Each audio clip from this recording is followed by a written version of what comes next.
آلدار خلیل سرکرده تفدم راگهاند گو او آمادن به مرج دانوستاندنان لگل رژیما سوریه بکن. آلدار خلیل ده هفدیتینه که ده لگل مالپرا باس نیوز هیویا خوش بو جدیتی سروکی رژیم بشار الاسد جبو دانوستاندنان نیشانده و گود او آمادن به مرج بچن دانوستاندنان برژیم ره. خلیل درباره عفرین گود عفرین ود همو دانوستاندنن برژیم ره به. عفرین و بابتا گرنگ به دانستاندنان برژیم را او گوت رژیم دوی درباره ده آلیه کی بهزه او هین خودی پوستا سوریه دنتوین یک گرتیده درباره پیوندیا پیاده و تفدم به امریکای را گوتا وکو ایروژی امریکا و هفیمانی نافدولتی تو اعتراف که فرمی سیاسی به پیاده و ریوبرین و نکریه خلیل گوت گرک امریکاش دست بگه و هلوستا خود درباره ترکیه پشتراس کربا لی او گهانه و باوریه گو امریکا دو پیوندین خوین کون به ترکیه را برناده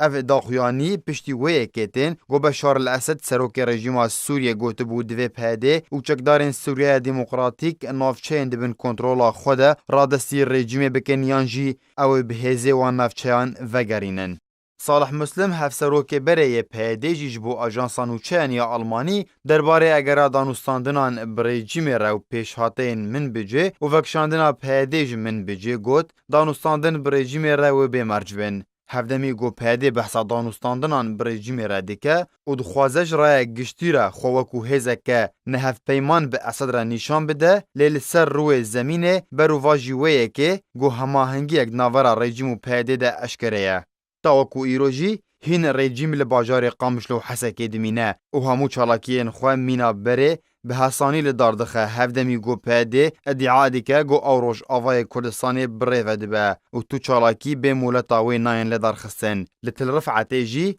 به اشکره لفو تفگره چکدارین پیده و رژیم دناوا باجار ده هیه.